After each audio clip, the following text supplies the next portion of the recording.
সে ছিল এক মুকুটবিহীন রাজা। হাজারো আঘাত আর ইনজুরির পরেও বারবার ফিরে এসেছিল আমাদের জন্য।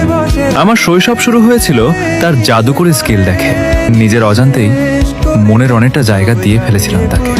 আমাদের সময়ের অসংখ্য তরুণ ফুটবলারের একমাত্র আইডল ছিল সে। সে কখনো হার মানতে শেখেনি, শেষ নিঃশ্বাস পর্যন্ত লড়াই করে গেছে।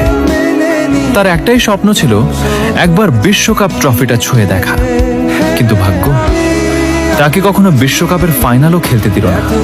বড় ইনজুরির পর আমরা 3 বছর শুধু তার ফেরার অপেক্ষায় ছিলাম। তারপর এলো 2026 বিশ্বকাপ, আবারও ফিরেছিল আমাদের জন্য। অথচ পুরো বিশ্বকাপে তাকে মাত্র 38 মিনিট খেলতে দেখতে পেরেছিলাম।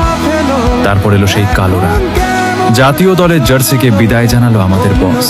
তাকে চোখের পানিতে বিদায় দেওয়া ছাড়া আমাদের আর কিছুই করার ছিল না।